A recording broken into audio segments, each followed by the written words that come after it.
Boa noite a todos. Em tempo, a gente lembra que no próximo domingo também, pela manhã, a partir das 9 horas, nós teremos a reunião de Assembleia Extraordinária da Sociedade Espírita Albertino Marques Barreto. Todos os associados estão devidamente convocados. Sobre o tema doenças e flagelos, atuais na visão espírita, nós teríamos que inicialmente lembrar que a questão 728 até a questão 765 de O Livro dos Espíritos, que trata da lei de destruição, ali Allan Kardec e os espíritos responsáveis pela composição da doutrina espírita, eles deram uma série de explicações.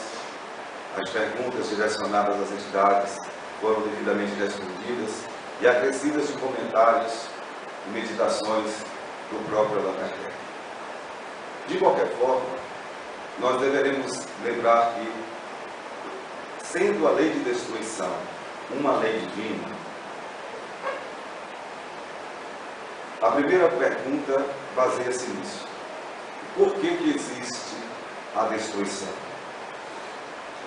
E este princípio da destruição, ele matematicamente, fisicamente, ele já foi percebido desde os primeiros estudos existentes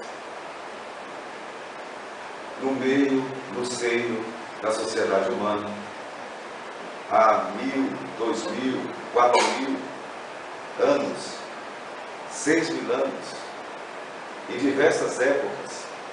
O conceito materialista, que foi liderado por um moteiro por Tales de Mileto, o grande matemático e filósofo grego, Leucipo, Demócrito e tantos outros, demonstraram que o estudo feito sobre o que é tangível para o ser humano, aquilo que se pode pegar, que se pode pesar, que se pode ver, que é a matéria na qual todos nós estamos imersos, já que estamos no mundo físico, o planeta Terra é um mundo físico, é um mundo material. E a partir da iniciativa de se conhecer esta matéria, os estudos empreendidos maravilhosamente fizeram grandes classificações dos elementos que compõem a matéria, os elementos físicos, os elementos químicos. Está aí, por exemplo, a tabela periódica dos elementos muito bem apresentada. Todos os átomos que compõem, as suas radiações, acrescente-se a isso a tabela espectrogenética da física. Então, todo o estudo feito com base naquilo que nós podemos tocar, ver, a tangibilidade, por assim dizer, existente no mundo material, tem como uma das definições a ideia de que na matéria, na natureza, portanto, material, nada se cria, tudo se transforma.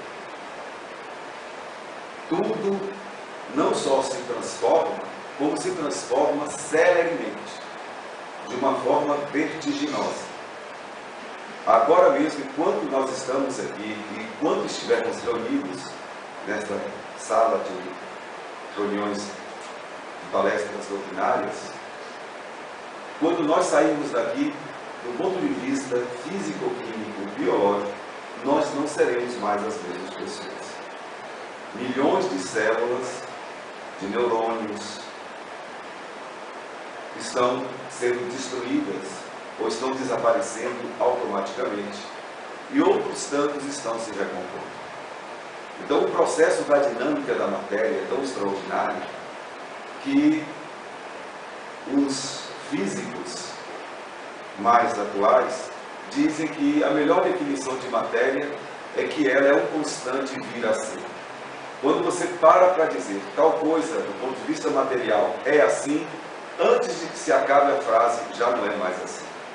Dada a dinâmica do movimento dos elétrons, dos prótons, de tudo aquilo que é jogado como massa quântica pelos elementos atômicos que compõem todos os corpos materiais, desde o hidrogênio, o oxigênio, o azoto, de baixíssima radioatividade, até o césio, o urânio, e outros que são de maior radioatividade.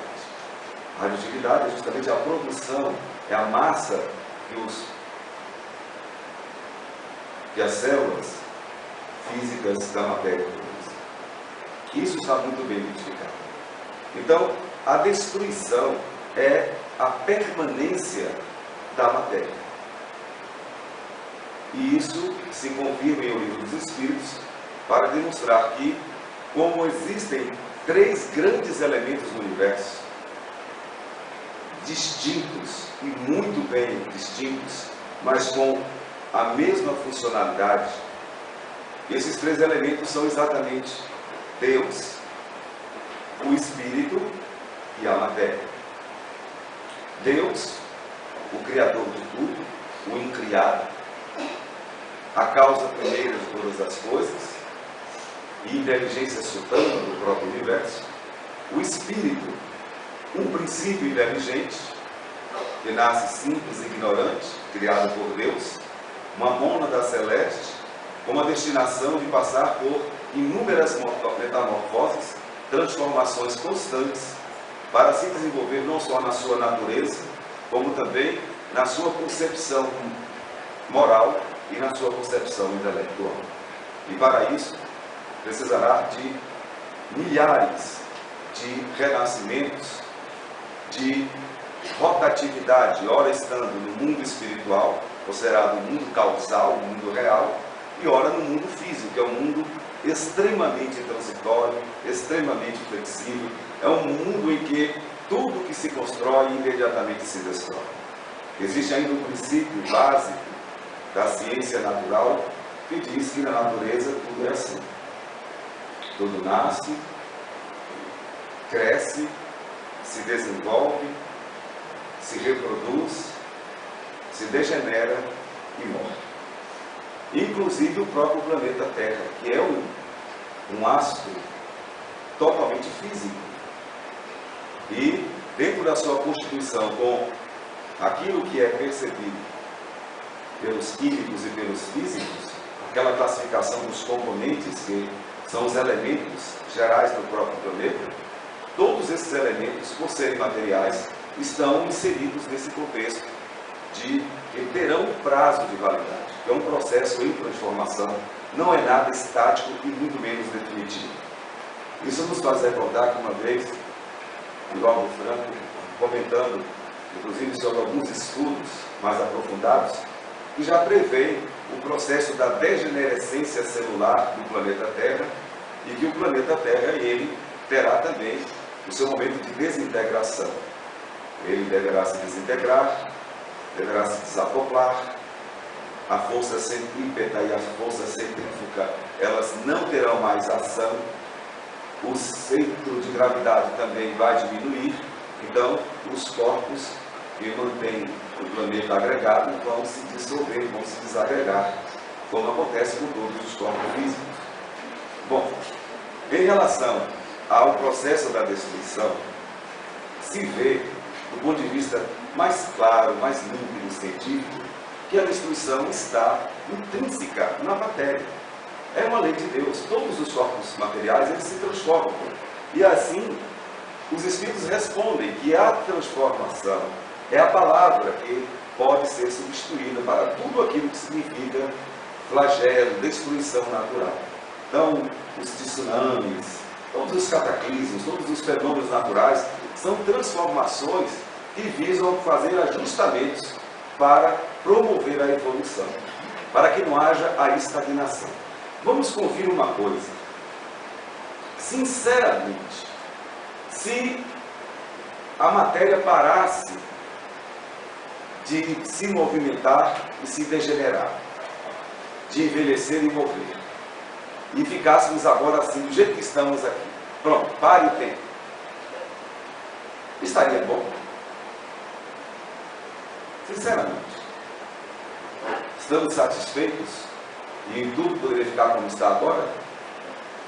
O nível de percepção, o nível de inteligência, o nível de moralidade, de afetividade, como nós estamos, está bom. Pode até ser que alguém mais acomodado diga está bom, porque tem gente que tem tanta preguiça, como eu vi uma pessoa outro dia, que ela estava escorada no muro, com uma preguiça enorme. Eu falei, por que você está escorada aqui nesse muro? Aí eu estou aqui escorado, porque se o mundo acabar, pelo menos eu vou morrer sem fazer força nenhuma. E hoje de manhã, eu estive com algumas crianças da nossa escola, e elas falaram, tio, por que a gente tem preguiça? Eu falei, olha que pergunta importante. Eu falei, olha, isso é tão importante que há 5.000 anos, quando Moisés esteve aqui no mundo, ele já tinha nos apresentado, com outros profetas, os grandes problemas do ser humano. E um deles é justamente a preguiça, é a inércia. Porque nós temos uma tendência para virarmos casulos permanentes. Quem não gostaria de se enfiar dentro de uma casinha, de um lugarzinho seu, que ninguém mexesse, ninguém incomodasse? Todo mundo, de certo modo, gostaria de ser um ermitão, um eremita, aquela pessoa que se isolasse do mundo para não ser incomodado. Mas o planejamento de Deus é exatamente o contrário. E o livro dos Espíritos nos esclarece que a matéria é um instrumento que Deus colocou para fazer o espírito se expandir, para o espírito evoluir. Então é dentro dessa transitoriedade transformadora da matéria, dessa impermanência da matéria, como diriam os budistas, que o espírito emerge várias vezes nos renascimentos, nas encarnações, para que ele possa ser ebuliçado, para que ele possa passar por um processo de revolução e que ele não entre em processo de estagnação. Inclusive, do ponto de vista moral, um dos problemas apontados quando se analisa a postura ético-moral das pessoas, se diz que a maioria de nós busca a neutralidade. Eu quero ser neutro. O neutro seria aquela pessoa que não faz nada, nem mexe com o bem, nem mexe com o mal, enfim. Ela fica em cima do muro, numa linguagem mais popular. Tenta não se envolver com nada, ficar de fora de tudo. Isso não é possível dentro do processo da evolução. A própria ideia da matéria em transformação constante é a ideia de cutucar o tempo todo o espírito, o princípio inteligente, para que ele se desenvolva. Porque se ele ficar parado, como tudo que fica parado, entra em processo de estagnação, apodrece, desfalece. E esse processo de estagnação, às vezes, é tão grande que existem espíritos que se recusam a adentrar o mundo material, recusam a reencarnação e tentam não existir, tentam parar de pensar, tentam anular a própria vida dada por Deus e vão entrando num processo de degeneração tal que começam a se ver, a se plasmarem, a tomarem a forma de células ou como se fossem embriões que se recusam a crescer, como se fossem sementes que não aceitassem o processo da frutificação. Isso se chama ovoidização. É quando o espírito chega a um ponto tal de tentar se autodestruir. Ele tenta não viver. Mas como dentre os elementos do universo, além de Deus, o que existe é o espírito e a matéria, então o espírito jamais poderá se furtar à ideia de existir. Tem que existir, quer queira, quer não. Nesse sentido, nós podemos dizer que a vida é uma imposição divina. Uma vez o espírito criado, uma vez será imortal. E isso é o que é o fato dentro dessa proposta, dessa discussão espírita em relação à nossa forma de nos relacionarmos com a matéria. O espírito precisa reencarnar tantas vezes quantas forem necessárias para desenvolver suas aptidões. E é por isso que nós repetimos vários e vários renascimentos. Então a destruição ela é extremamente necessária. É um instrumento infalível. Sem o processo da destruição daquilo que é material, haveria um condicionamento e o espírito simplesmente deixaria de cumprir o maior dos mandamentos divinos, a principal lei de Deus nesse sentido, que é a lei de evolução, que é a lei do progresso. E diz que todos nós vamos progredir. Todos nós iremos chegar à perfeição. Todos nós alcançaremos a plenitude em nossa capacidade de amar, em nossa capacidade de servir, em nossa capacidade, sobretudo, de sermos felizes. Porque a prerrogativa maior da existência, desta vida dada por Deus, é sermos felizes. No fundo, é para isso que Ele nos criou. para que a vida seja glorificada, seja representada. Nós somos, digamos, o sal da matéria, o tempero do mundo. É como se Deus criasse apenas a matéria sem o espírito, a vida não teria o menor sentido. É uma comparação, uma analogia que cai muito bem. Se a gente pegar aqui e encher essa sala de brinquedos, os mais variados, e se nós nunca colocarmos crianças aqui, que coisa mais triste, você ter brinquedos sem crianças para movimentá-los. A matéria seria o brinquedo nesse sentido, do espírito. E a matéria é quem faz com que o ânimo, com que a movimentação da matéria aconteça, de modo a assegurar a existência da própria vida.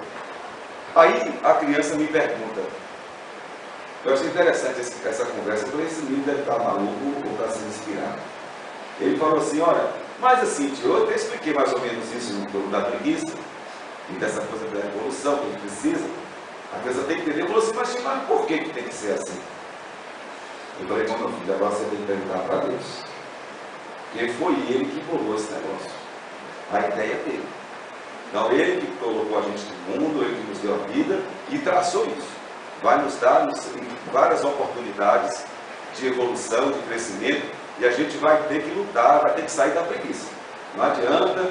E aí, quando a gente retoma uma outra obra da codificação, que é o Evangelho segundo o Espiritismo, ali se coloca também que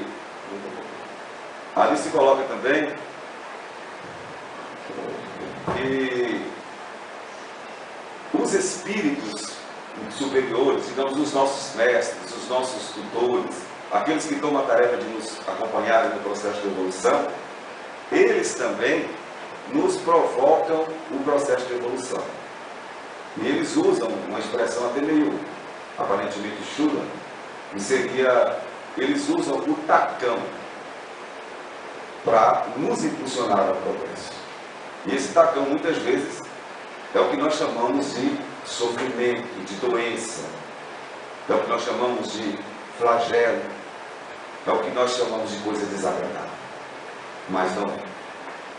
Todas as doenças, todos os acontecimentos que tenham sido provocados pela própria natureza no seu processo de impulsionar o progresso humano, ou que tenha sido resultado das atitudes do próprio espírito dentro da sua liberdade, que é uma outra lei importantíssima, conjugando-se cada uma delas, a lei de liberdade é aquela que nos concede a possibilidade de usarmos a nossa inteligência, a nossa capacidade de pensar, de criar, porque dentro do plano divino, Deus quer que nós também sejamos co-criadores. Ele colocou cada um de nós para que, com a nossa inteligência, a gente também manipule a matéria em todos os seus estágios, para que essa matéria também produza uma infinidade de coisas a partir da nossa iniciativa. Então, o exercício da liberdade vai nos dar o resultado daquilo que fazemos de nós. E não temos como fugir disso. A liberdade é uma condição inerente ao ser humano e todos nós a usamos, quer queiramos ou não. E a nossa liberdade está justamente na nossa capacidade de pensar. Assim que nós pensamos, automaticamente nós estamos produzindo algo. O pensamento, através do fluido universal que cada planeta possui, que é uma variação da matéria elementar, vinda de Deus, e de uma outra variação de fluidos cósmicos, a partir dos movimentos de todos os astros existentes no universo. Então, o fluido universal de cada planeta é compatível com a evolução daqueles espíritos que estão usando aquele planeta como história de evolução, e esse fluido ele dá forma ao pensamento, e uma vez que o pensamento tem forma, ele já passou a ser matéria.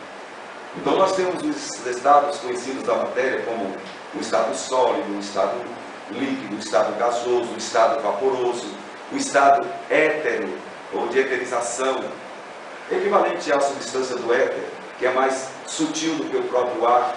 Temos o estado radiante, que é esse aqui, a luminosidade, os fótons, que são células que produzem esse efeito de qualidade semelhante ao prisma, que nós podemos observar no espectro solar. Bom, e além dessas formas de apresentação da matéria, existem outras ainda mais sutis, que são produzidas pelo nosso pensamento, que fazem parte do mundo espiritual, que compõem este mundo que é chamado de um mundo real, um mundo causal. Então, dentro dessa imersão, a matéria está contida. nas mais variadas formas, e somos nós os construtores das transformações daquilo que a matéria poderá flexibilizar a partir da nossa intervenção.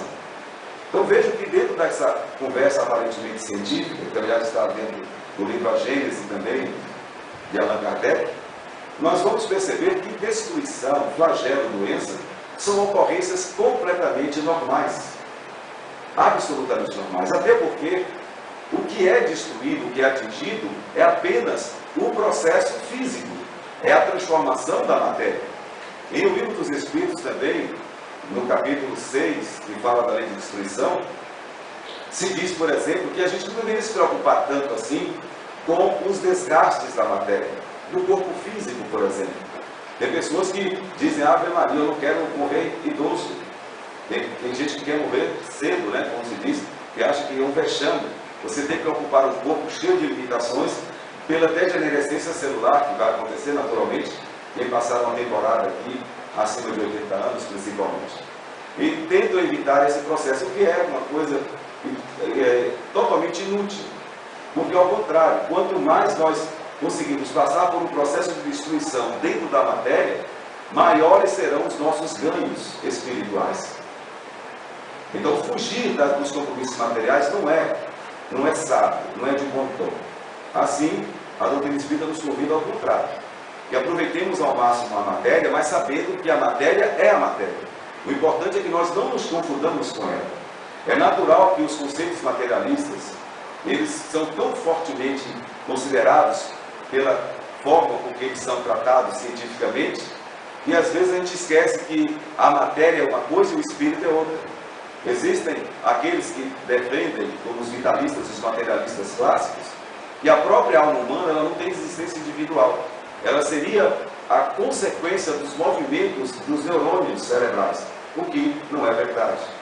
A ciência espírita diz e comprova claramente, testemunhando através do intercâmbio mediúnico, através da possibilidade de se contactar com o mundo espiritual de forma muito inequívoca, que nós todos somos espíritos, temos um outro elemento que comanda tudo, que é Deus, e o resto que está no universo, não importa o grau de condensação, se é diáfano, se é quintessenciado, se é grosseiro, todo o resto é matéria. Então, nesse mesmo comentário do capítulo 6, ali os espíritos falam que um comandante de exército, por exemplo, quando os seus soldados chegam no campo de batalha, com as roupas esfarrapadas, eles não são preocupados com o que aconteceu com o uniforme. Jamais se preocupam com isso. Querem apenas perceber o que está ali acontecendo com os soldados, com aqueles que estão dentro do uniforme. Nesse caso, é uma indução para que a gente não confunda a destruição da matéria como uma coisa aterrorizante. E que a gente passe a perceber que a destruição da matéria é extremamente necessária para que a gente possa evoluir. Então, desse ponto de vista, a gente para de ter essa condição de achar que tudo está fora do lugar, que o mundo está um caos. Provavelmente quem sugeriu esse tema, para que falássemos sobre as doenças e os flagelos atuais, do ponto de vista espírita, tem essa ótica que preocupa quase a todos. Meu Deus, o que é que está acontecendo? Que desastres são esses? Sejam naturais ou não os desastres, as catástrofes, as doenças, todos são consequências naturais ou provocadas. Porque nós estamos imersos também dentro de uma lei que equilibra tudo, que é a lei de ação e reação. É uma lei que está controlando todos os processos da matéria. Todas as impulsões, todos os movimentos da matéria têm uma contra-reação proporcional equivalente. Então, tudo que nós fizermos com a matéria, todas as nossas incursões, todas as nossas atividades, todas as nossas ações na matéria, vão automaticamente passar por esse processo da lei de causa e efeito, e tudo deverá retornar ao ponto que iniciou. Então, dentro desse princípio, cada doença, cada flagelo, se não foi natural, ou se ele for artificial, não importa. Quando é natural, está atendendo ao processo de transformação. Porque existem situações que estão num processo de estagnação tal, que a lei de destruição vem para barrar aquele processo para que se comece outro. Tipo assim, olha, a pessoa não está rendendo mais nada, não está produzindo nada, não está acrescentando nada. Então destrua aquilo, desmonte aquilo e vamos passar por um outro processo, vamos reiniciar todo o comando da vida para que a evolução não fique comprometida. Mas quando existe a destruição dentro da lei de causa e efeito, é mais do que natural também. Tanto as doenças, os vírus, como nós tivemos a oportunidade de comentar ultimamente sobre, né, as doenças que estão aí assolando o nosso país, sobre as gripes, essas viroses todas, deve estar gravado lá no nosso site sobre isso. Tudo isso aí é fruto da nossa ação, da nossa liberdade. Somos nós que construímos isso. Então, de qualquer forma, que seja um flagelo natural ou não, doenças ou catástrofes, todas estão atendendo rigorosamente à lei de distribuição no sentido de transformação para melhor e também atendendo à lei de causa e efeito, fazendo com que cada um perceba o que fez de si próprio. A própria doença Zika, por exemplo, os infectologistas americanos que já acompanham esse processo há muito tempo, observando esse vírus que está na África e na América Latina já há muito tempo, desde o Egito Antigo, observando que a cada 5 pessoas infectadas, apenas uma vai desenvolver a doença. Aqui mesmo nesse local, aqui, se estivermos aqui, né, 100 pessoas, provavelmente apenas 20 no máximo poderão adquirir, desenvolver, e outras terão o vírus em si, mas não vai acontecer absolutamente nada. O inseto que veio do Egito, que conseguiu esse processo de levar esses vírus na transfusão de sangue, quando buscam alimentação de pessoa a pessoa, se todos que estivessem infectados desenvolvessem a doença, aí sim seria um caos total. Mas a proporção não é essa. Mas temos que comentar que as pessoas que acabam sendo infectadas são pessoas que estão com o sistema imunológico em baixa, por diversas razões, por descuidos. Desde um descuido com a alimentação, um descuido com o sedentarismo, ou um descuido moral também. Alguém que cultiva pensamentos negativos, pessimistas, vai fragilizar todo o organismo, permitindo o desenvolvimento de invasores. E isso é uma coisa natural. Igual a casa que é mal cuidada, que é mal revestida, que é mal protegida, lógico que virão os invasores. Isso é uma regra geral para todo o universo. Então, não existe nada fora do lugar. Não temos que ficar apavorados com flagelos ou doenças não só atuais, como antigas, ou outras que virão. Tudo está rigorosamente dentro de leis muito bem ordenadas e cabe a todos nós fazermos isso. Se está acontecendo, eu devo refletir. E cada um individualmente se perguntar: onde eu estou falhando? Onde eu posso melhorar? Essa que é a pergunta ideal. Hoje mesmo, antes de vir para cá, eu vi a reportagem mostrando que a vacina do H1N1 está em falta, está todo mundo correndo, virou uma celeuma, todo mundo apavorado com esse processo todo. Mas não tem que apavorar com isso. Não tem que apavorar. Se as pessoas se cuidarem, desde o cuidado simples que se fala tanto hoje no processo nutricional, procurando se alimentar corretamente, né, suprindo os sais minerais que o organismo necessita, todas as vitaminas. Pessoa que não é sedentária, que tem uma atividade física robusta, os anticorpos nossos são extremamente potentes. Os leucócitos nossos são instrumentos divinos da lei de conservação, porque ao lado da lei de destruição tem a lei de conservação. E essa lei de conservação, ela atua muitas vezes até sem que nós percebamos. É bom até que quando a gente for ler o livro dos Espíritos, a gente lê também o capítulo 5, que fala da lei de conservação, para depois a gente entender a relação que tem entre a lei de conservação e a lei de destruição. Então, quando a gente se preserva, a gente se cuida, e o Espiritismo nos incentiva muito nesse ponto, para que a gente cuide do corpo, cuide dessa vestimenta, e a gente também cuide da alma. Agora mesmo na escola, a gente estava fazendo uma avaliação simples, um tratamento que é oferecido de cortesia para as famílias, para os alunos. A gente pega as mães que conservem por 2 anos, o material é resistente, pode até sobreviver mais tempo, mas pelo menos por 2 anos, até que a gente possa fazer a reposição. E a gente percebe que com 2 meses de aula, tem mães que já praticamente destruíram o uniforme. E tem outros que estão com o uniforme que parece que acabou de sair da loja. Então, essa é a diferença. A forma como a gente cuida, como a gente preserva a vida.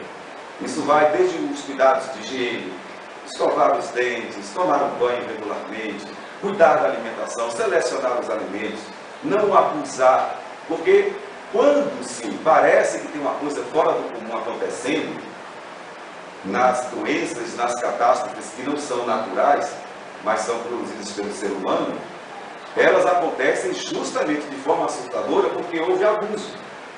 Então, todo abuso, todo excesso, ele vai reverter-se dentro da grandiosidade do abuso coletivo, e quando chegar à tona, quando vir à tona, vai chegar de uma forma assustadora. Mas se vir de uma forma assustadora, pode ter certeza, é porque houve abuso. Daí cabe novas reflexões, novas meditações. Onde é que eu preciso melhorar? Onde é que eu preciso me corrigir? Então, cuidar do corpo hoje, a ciência está avançando muito para nos dar qualidade de vida, muitas informações. E, do outro lado, o Espiritismo, revivendo o Evangelho de Jesus, nos ajuda a cuidarmos da alma, pedindo que a gente cultive bons pensamentos, que a gente não deixe o ódio tomar conta, o rancor tomar conta do coração, trabalhar imediatamente para superar qualquer tipo de discórdia que possam imprimir na alma esse tipo de energia grosseira e doentia, que pode gerar sentimentos de ciúme, de inveja, de vingança. É importantíssimo que se faça.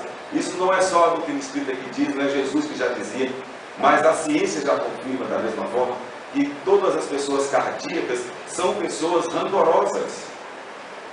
Inclusive, por ser esse um dos grandes problemas de gastos dos países, todos os países, problemas cardíacos pelo mundo afora, os governos europeus, o governo americano, inclusive, investiu muito para se tentar entender o que acontece com os corações que geram tantas despesas no sistema de saúde. Porque tem que se fazer uma prevenção, como é que a gente pode evitar? E a conclusão que se chegou foi essa. E o governo pensou assim, bom, se descobrisse alguma postura, algum alimento, algum vício, algum crime, o que está acontecendo, a gente vai tentar atacar aquele ponto para diminuir as despesas, vamos trabalhar na prevenção.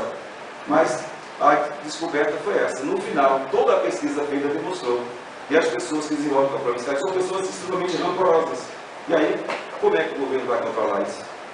Quem controla isso são as religiões. Jesus tentou controlar isso. Ele teve coragem de dizer aqui, olha, por favor, ame o seu inimigo, perdoe todas as pessoas, veja naquela pessoa complicada, difícil, uma pessoa doente, um doente da alma, que precisa de ajuda como todo doente precisa. A pessoa de desequilíbrio e desalinho é, sem dúvida, um espírito que está desajustado com as forças do bem. Ainda não entendeu a sua própria existência, não entendeu Deus, não entendeu a finalidade da matéria, não soube dar o valor a cada coisa, superdimensiona o valor da matéria e quer ter a todo custo coisas materiais, sem entender que isso é uma extrema bobagem, é uma grande perda de tempo, é um grande mau uso da inteligência. Todas as pessoas apegadas, na verdade, dão um grande atestado de profunda ignorância sobre o que é Deus, sobre o que é o Espírito, sobre o que é a matéria. Acumular matéria para quê? A matéria é a roupa que vai desgastar, são células que vão se aglutinar por algum tempo e vão se desfazer também, forçosamente. Nada ficará para sempre. Ainda que a gente faça todo um trabalho de prevenção, de uso útil de maior tempo das coisas, a engenharia, inclusive, trabalha muito em cima disso, para que a gente possa aproveitar as coisas da matéria, para que elas sejam utilizadas o maior tempo possível, mas não existe nada que você possa dizer, aquilo ficará para sempre, a não ser o ouro. A não ser o ouro, que é uma substância simples da matéria. E então nós teríamos que transformar tudo em ouro. Mas nós sabemos da história, né, que aconteceu. Um rei, ele fez um pedido e dentro daquelas que estavam dando a ele a possibilidade de pedir o que ele quisesse, ele queria que tudo que ele tocasse virasse ouro. Essa história, que é de domínio público, conhecida, ela traz esse fundo moral. Então o rei conseguiu o que ele queria. Ele teve essa concessão, que tudo que ele tocasse viraria ouro. Até que um dia sua filha veio, papai, veio abraçá-lo, e ela virou ouro. E ele se tornou o homem mais infeliz do mundo. E que adiantava ter uma filha de ouro, que não sente, que não fala, que não vê, não chora, não ri, não ama. O que adianta? Se tudo virasse ouro, você iria para quê? Então, são essas as questões que a doutrina espírita nos coloca, dentro de reflexões mais amplas, para que a gente não observe flagelos ou doenças dentro de uma estreiteza de quem apenas enxerga o mundo físico. Além do mundo físico, devemos entender muito o que é o mundo espiritual e, sobretudo, o que é a alma humana e, mais ainda, entendermos o que seja Deus. Com esse entendimento alargado, tudo fica simples e a gente sai dessa sensação de pânico que, ora, muitos de nós estamos nos permitindo. Então, que Deus nos abençoe e muito obrigado a todos pela respeitosa atenção.